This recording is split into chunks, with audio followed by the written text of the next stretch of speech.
Bom dia, meus amados irmãos, a graça e a paz do nosso bondoso Deus e o amor do nosso Senhor e Salvador Jesus Cristo possa crescer e abundar em nós cada vez mais. Nós vamos dar continuidade à nossa lição bíblica desta semana, onde estamos estudando João capítulo 3, o encontro ali da sabedoria de Cristo, né? Que é a sabedoria de Deus, como diz Paulo em 1 Coríntios 1:24, né? Cristo é a sabedoria de Deus. Jesus Cristo é o poder de Deus manifestado aos homens, né? O encontro da sabedoria com o mestre dos homens, o mestre lá em Israel, em Jerusalém, Nicodemos. E aqui na pergunta 5, nos traz aqui mais um questionamento. Como Jesus tentou explicar ao mestre Nicodemos, né, o que significa ser nascido do Espírito? Como é que Cristo explica então a Nicodemos? João 3, versículo 8 diz assim: o vento assopra onde quer e ouve a sua voz, e você ouve a sua voz, né, ele quis dizer assim, mas não sabes de onde vem, nem para onde vai. Assim é todo aquele que é nascido do Espírito. Para Nicodemos e o costume tradicional religioso que eles tinham, eles tentavam programar com o próprio poder deles a vida das pessoas. E a deles mesmos, né? Então imagine que alguém que começa a estabelecer leis, né? Por exemplo, ao ponto de dizer, no dia de sábado, você só pode caminhar 1000 passos. E aí você para ali e tem que esperar o sábado passar. Você não pode fazer isso, não pode fazer aquilo. Começando a enrijecer a lei, de tal maneira, como disse Cristo, de tal maneira que nem eles mesmos poderiam guardar a lei. Na verdade, eles não queriam mover um mandamento dessa lei nem com um dedo, com um único dedinho, como Cristo falou, né?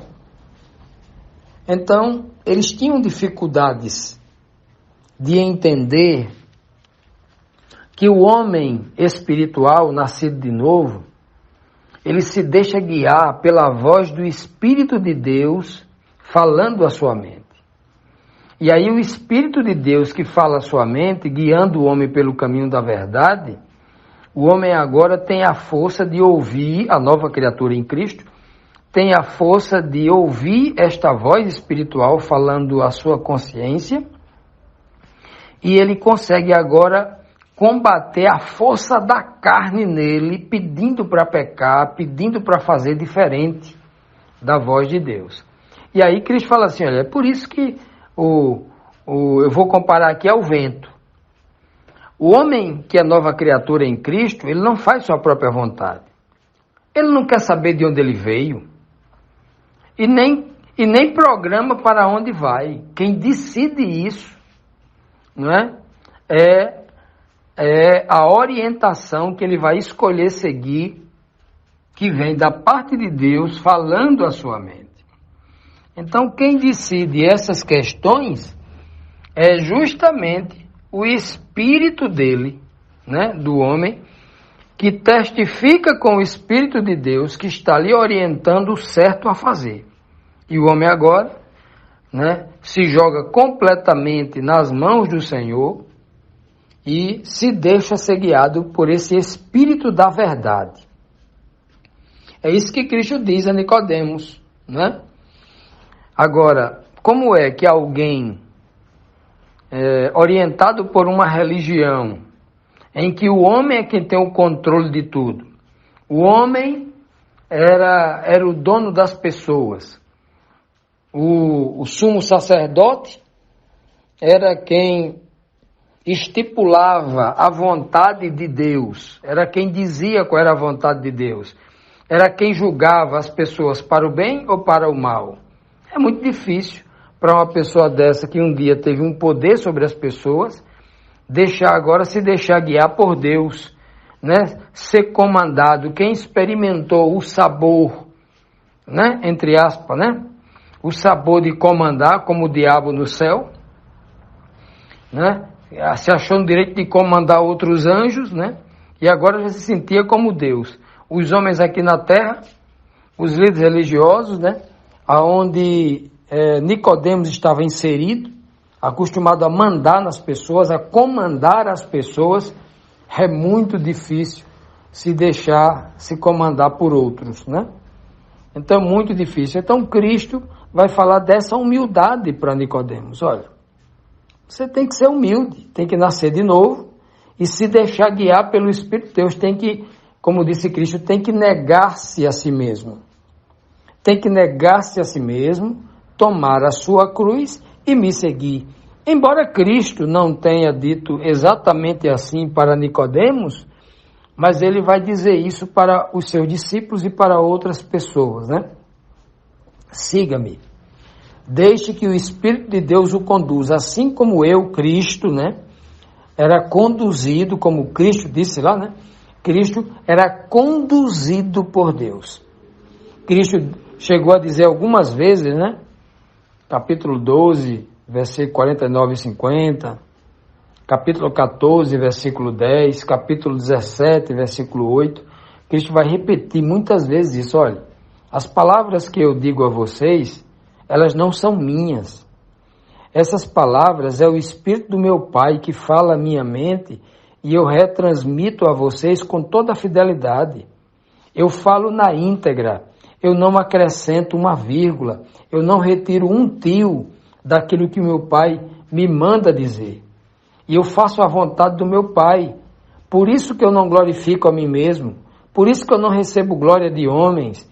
Então Cristo falou de forma tão clara, tão aberta, mas as pessoas que não eram espirituais, eram carnais, elas não queriam dar ouvido a esta fala de Cristo, porque atrapalhariam seus planos cobiçosos, os seus planos para a vida aqui neste planeta, de conquistas de bens materiais, de luxúrias, de prazeres, e isso provavelmente deve ter mexido também com a vida de Nicodemos, que via, e que talvez até vivesse essa realidade ali, no Sinédrio ali, com os outros líderes. Talvez, né? Ninguém sabe, né? Não, nós não conhecemos Nicodemos, só Deus sabe. Mas, devido a todos os embates, todos os confrontos, todos os enfrentamentos que Cristo teve com a liderança do Sinédrio, nós podemos deduzir um pouco disso, né? Um pouco desse poder que eles né, cobiçavam tanto e já não tinham mais o controle disso. Eu me lembro de um texto bíblico, quando Caifás estava ali julgando Cristo, que estava preso ali diante deles, no Sinédrio, estava julgando e ele diz assim, olha, vocês não sabem de nada, quem sabe sou eu. Mais ou menos assim, a petulância, a prepotência, né, do sumo sacerdote. Olha, é melhor que um homem morra do que todos nós pereçamos. Se nós deixarmos esse Jesus aí, Nazareno, começar a reunir as turbas aí, ensinando as coisas dele e curando, César vai ficar incomodado, vai dizer que a gente não tem controle sobre o nosso próprio povo, os romanos virão contra a gente. O que é que ele vai dizer agora? Tirarão a nossa posição, o nosso lugar, as nossas benesses, o nosso salário, o nosso bem-estar, a nossa comodidade. Aí por último, né, para usar da dissimulação, ele diz assim, e matarão os jovens, as crianças, as mulheres, tal. Vai dizer algo nesse sentido. É fácil entender todo esse contexto quando a gente analisa a Escritura como um todo, para entender o que se passava no coração desses líderes religiosos. Os fariseus, os principais do povo religioso lá em Jerusalém. Então, olhando aqui para Nicodemos aqui, quando Cristo diz isso, deve ser muito difícil para ele dizer assim, olha, agora eu não tenho vontade própria mais, né? Agora é difícil, não vou atender mais meus interesses pessoais, né? Tem muita gente que desiste da fé por causa disso. Continuando, amados, vamos agora para a pergunta número 6. Nicodemos, sem compreender ou sem querer compreender, que outra pergunta ele faz a Jesus? E como recebe a resposta? O versículo 9 e 10 diz assim: Nicodemos respondeu e disse-lhe a Jesus: Como pode isso? Jesus respondeu a ele de novo e disse: Você é mestre em Israel e não sabe essas coisas? Não sabe isto?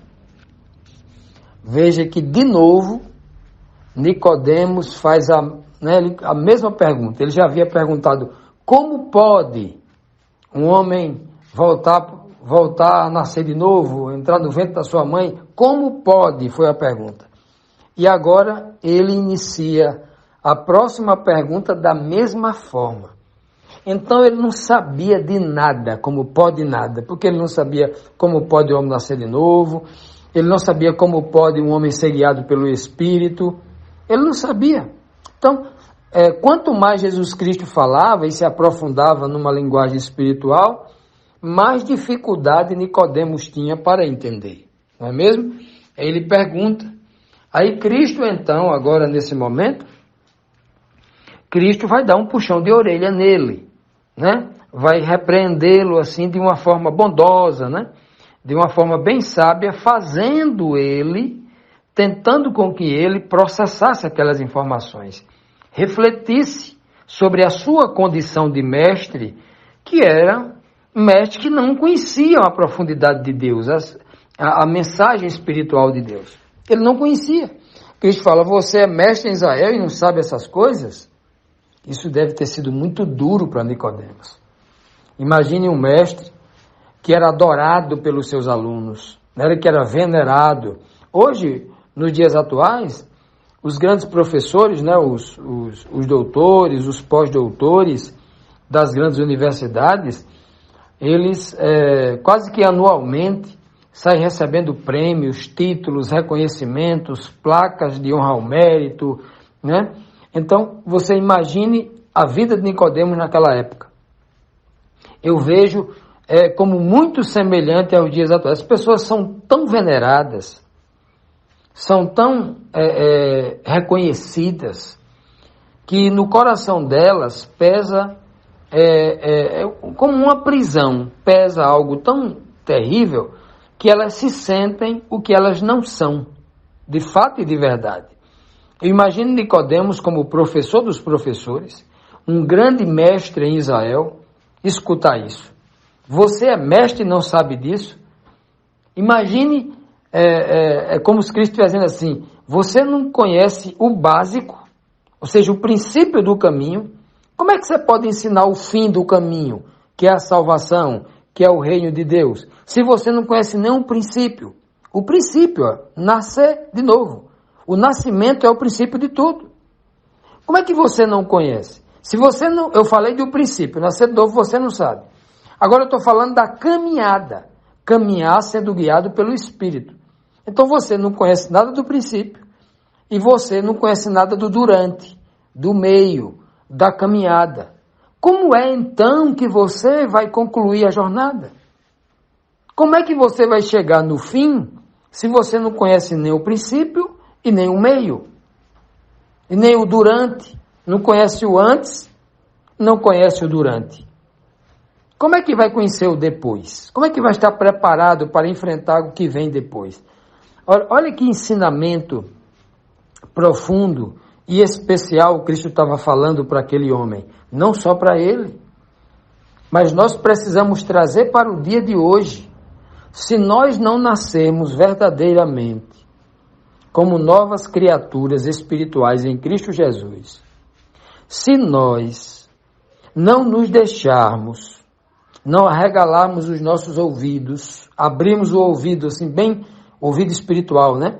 Para entender e praticar a palavra de Deus, como é que a gente vai ser guiado pelo Espírito de Cristo?